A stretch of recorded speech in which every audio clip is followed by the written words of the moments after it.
It's October 21st, 1837. The Florida sun is setting near Street Augustine. A man walks toward the American camp carrying a white flag. His name is Osceola. He's a Seminole warrior. The Americans sent word that they wanted to negotiate peace after 2 brutal years of war. He carries a peace pipe and a white plume, the universal symbols of truce. Symbols that both sides had always respected until today. Osceola believed them. He trusted that the white flag meant safety. He trusted that Americans would honor the rules of war. What happened next would be called one of the most disgraceful acts in American military history, and no one was ever punished for it. The general who ordered it would never face justice, but his name would live in infamy. His betrayal would echo through the centuries. This is the true story of Osceola, and how the United States Army broke the most sacred rule of warfare to capture one defiant man. But before we witness the betrayal, you need to understand who Osceola was, and exactly what he was fighting for in the Florida swamps. He was born Billy Powell in 1804. In a Creek village in what is now Alabama. His world was already changing before he could even walk. His mother was Muskogee Creek. His great-grandfather was a Scottish trader named James McQueen. Billy Powell was of mixed heritage. In 1814, when Billy was just 10 years old, his entire world collapsed around him. The Creek War ended in devastating defeat for his people. His family fled south to Spanish Florida. They joined a growing nation of refugees from multiple tribes. They became the Seminole people. The word Seminole itself means wild ones or runaways in the Muskogee language. They were survivors who refused to submit to American rule. The Seminoles welcomed everyone who needed refuge. Creek refugees from Alabama, escaped slaves from Georgia, anyone running from America. As he grew into manhood, Billy Powell embraced his new identity completely. He took a Seminole name that would become legendary across America, Osceola. It means black drink singer. The name referred to a sacred ceremonial drink brewed from Yaupon holly leaves during tribal rituals. He wasn't a chief by blood or by hereditary right. He held no official title among his people, but he had something far more powerful. Charisma that drew warriors to him, courage that inspired legends, and an absolute refusal to surrender his people's land to any invader. By his late 20s, warriors looked to him for leadership in battle. Even the hereditary chiefs listened carefully to his counsel. One of his wives was black. Osceola fiercely opposed slavery in all its forms. This detail would matter greatly in the coming conflict. But Florida would not remain a safe haven for long. In 1821, the United States purchased the entire territory from Spain for $5 million. And then came Andrew Jackson, the man who had already fought against the Seminoles once before. Now he was the president of the nation. In 1830, President Jackson signed the Indian Removal Act into law. The message was brutally simple and allowed for no exceptions whatsoever. All Native Americans living east of the Mississippi River had to leave their ancestral lands. Every single tribe, no matter how long they lived there, the Cherokee, the Choctaw, the Chickasaw, the Creek, and the Seminole, all of them would be forced to march west to Indian Territory. They called that forced march the Trail of Tears. Thousands of men, women, and children died from disease, starvation, and bitter cold exposure. In 1832, government officials pressured Seminole chiefs to sign the Treaty of Payne's Landing. Some chiefs signed it, many others refused. Osceola was not a chief, but he attended the meeting and he spoke with a passion that silenced everyone in the room. His message was clear. Legend says he slammed his hunting knife straight through the treaty document on the table. "This is the only way I will ever sign this paper." Whether that dramatic moment actually happened exactly that way, the underlying message was absolutely real. The Seminoles would not leave quietly. The government sent an Indian agent named Wiley Thompson to Florida to enforce the removal policy and make the Seminoles comply with the law. Thompson and Osceola had a complicated relationship at first. Sometimes they were almost friendly. Thompson even gave Osceola a rifle as a gift. But when Osceola kept resisting the removal, Thompson lost his patience completely. He had Osceola arrested and thrown in chains for 6 days. To win his release from that prison cell, Osceola had to sign the hated treaty. He signed it under duress, but he never forgot that shame. Thompson made a fatal error in judgment that day. He believed the chains and humiliation had finally broken the defiant warrior's proud spirit. They had not broken him at all. Instead, they had lit a fire of vengeance inside Osceola that would burn until his very last breath on Earth. December 28th, 1835, a date that would change the course of American history and ignite 7 years of brutal, bloody warfare in Florida. That cold morning, 108 U.S. soldiers marched north from Fort Brooke toward Fort King. It was supposed to be a routine mission. Major Francis Langhorne Dade led the column through the Florida wilderness. His men wore bright sky blue uniforms. They made perfect targets.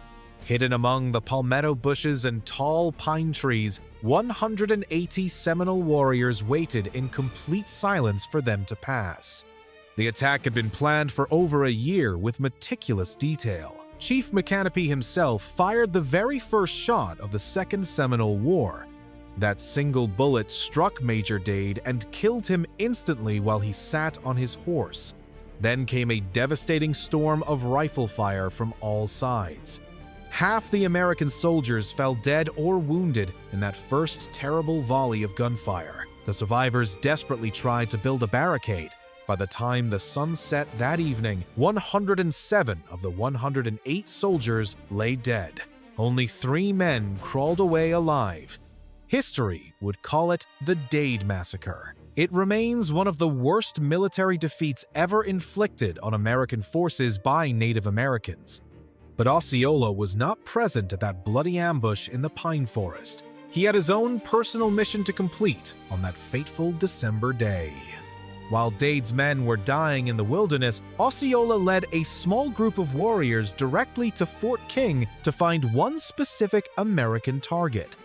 His target was Wiley Thompson, the Indian agent who had imprisoned him in chains and forced him to sign the treaty he despised with all his soul. Thompson was eating dinner outside the walls of the fort when Osceola found him at last. The warrior raised the rifle that Thompson had given him. Osceola shot Thompson with that very same gift rifle. The agent was hit 14 times by Seminole bullets. Then his body was scalped afterward. The Second Seminole War had officially and violently begun, and the United States military had absolutely no idea what nightmare awaited them next. This would become the longest and deadliest Indian War in all of American history.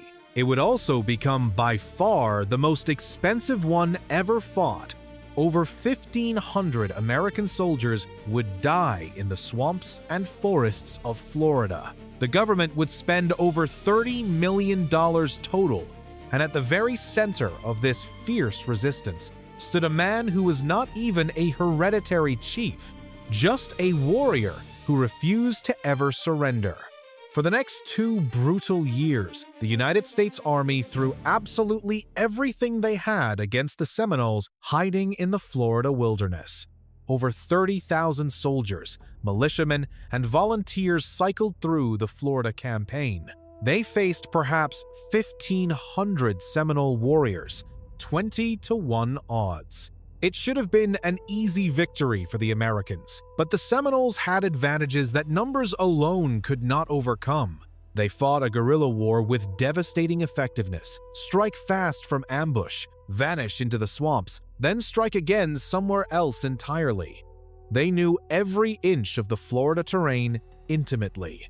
The swamps, the hammocks, the endless Everglades.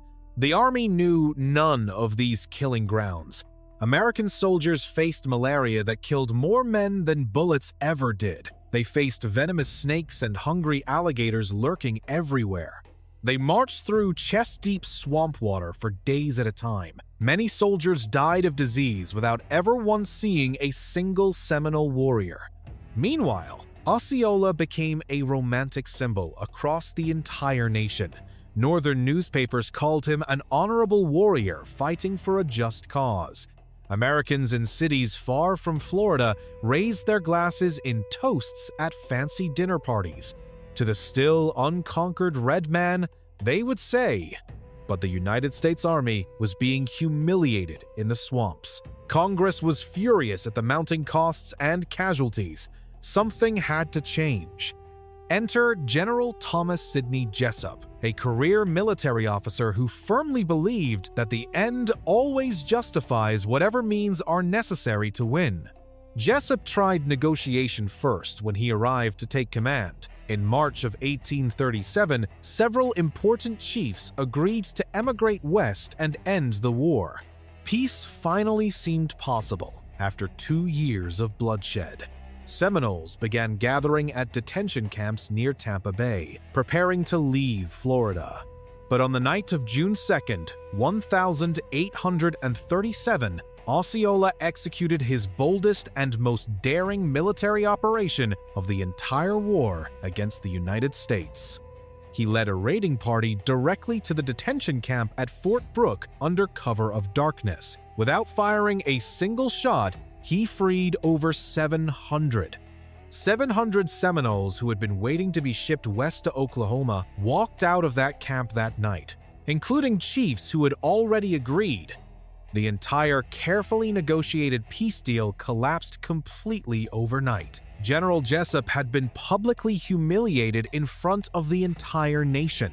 Jesup was absolutely furious at this devastating setback. His reputation was ruined. His strategy had failed completely, and now he made a dark decision. He issued a secret order to all his commanders in the field. Any Seminole who approaches under a white flag of truce will be immediately detained. Let that sink in for a moment. A white flag, the universal symbol of truce and peaceful negotiation. Jesup decided he would simply ignore it entirely. By October of 1837, Osceola was physically and mentally exhausted from years of constant warfare. Chronic malaria was slowly destroying his health. His warriors were running dangerously low on ammunition, food, and medicine. The situation was becoming desperate for the Seminole resistance fighters. Osceola sent a message to General Jesup through intermediaries. He sent a beaded peace pipe and a white plume as traditional symbols of his intentions. He wanted to negotiate an end to the fighting.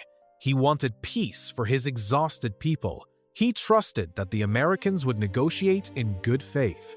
October 21st, 1837, Fort Peyton, located just a few miles south of Street Augustine. This would be the place where honor died under an American flag.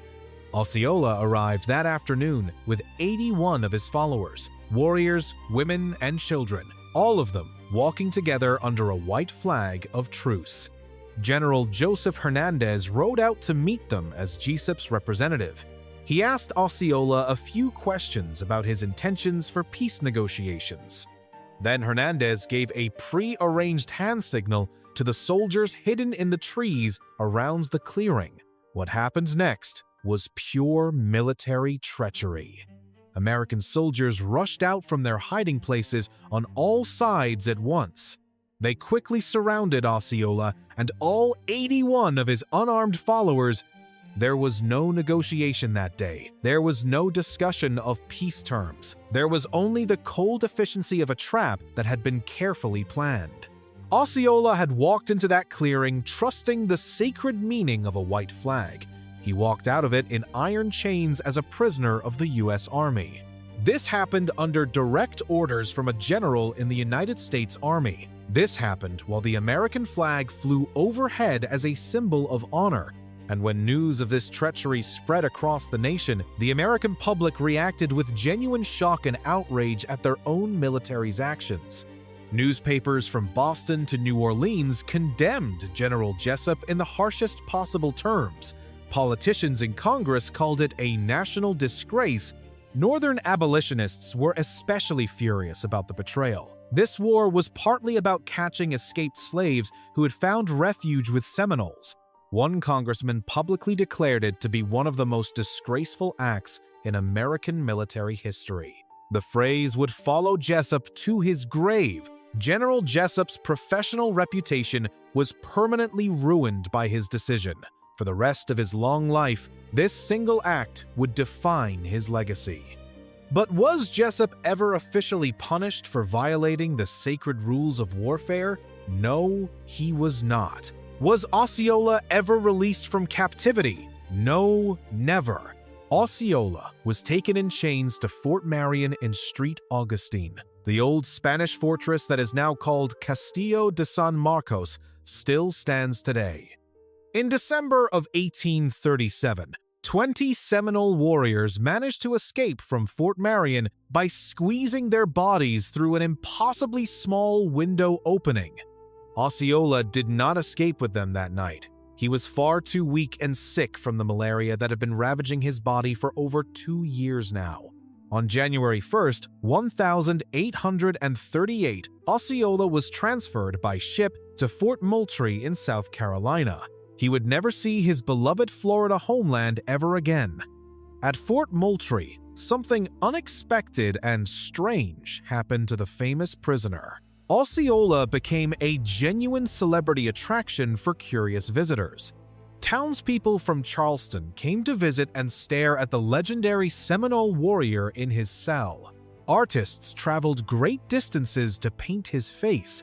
George Catlin, the most famous painter of Native American portraits in that era, came to Fort Moultrie to capture Osceola in his full warrior attire. Catlin painted Osceola wearing 3 ostrich feathers in his hair, a colorful turban, and a beautiful beaded sash. The portrait became instantly famous. Catlin later wrote about his subject with obvious admiration and sadness. "He is grieving with a broken spirit," Catlin observed, "and he is ready to die." On January 30th, 1838, just 3 months after his capture under that white flag, Osceola sensed that his final hour on this earth was approaching. He asked his guards to help him dress one last time in his full traditional warrior regalia. The ostrich feathers, the turban, all his silver ornaments. He painted his face and hands with the red war paint of a Seminole warrior preparing for his final battle. Then he shook hands with everyone present. Osceola lay back down on his bed, crossed his arms over his chest, smiled peacefully one final time, and died with quiet dignity. He was only 33. He died as a prisoner of the United States Army. But he died dressed as a warrior. He died on his own terms, with his pride and honor still intact, and then something happened after his death that makes this already dark story even more disturbing and difficult to comprehend or forgive or forget. The doctor who had been attending Osceola during his final illness was named Frederick Whedon. He was the brother-in-law of Wiley Thompson, the dead agent. Yes, the very same agent that Osceola had killed 3 years earlier at Fort King. After Osceola died, Dr. Whedon secretly cut off his head entirely. Whedon kept Osceola's severed head as a personal scientific curiosity in his home. He even hung it on his young son's bedpost to frighten them at night. Eventually, the head was given to a medical school in New York City for study. It was finally lost forever when the building burned down in a fire in 1866. The rest of Osceola's body was buried with military honors near the entrance of Fort Moultrie. His grave marker still stands at that location today. The Second Seminole War continued for 4 more bloody years after Osceola's death. It finally ended in 1842, but not with any formal peace treaty signed. Most Seminoles, approximately 3,000 people, were eventually forced to relocate to Oklahoma, but several hundred absolutely refused to ever leave. They fled deep into the uncharted wilderness of the Everglades, land so harsh and inhospitable that the U.S. Army eventually just gave up chasing them.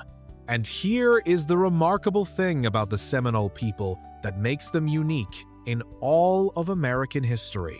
They never signed any surrender document. They call themselves the Unconquered to this very day. Because technically and historically speaking, they never actually were conquered by the United States.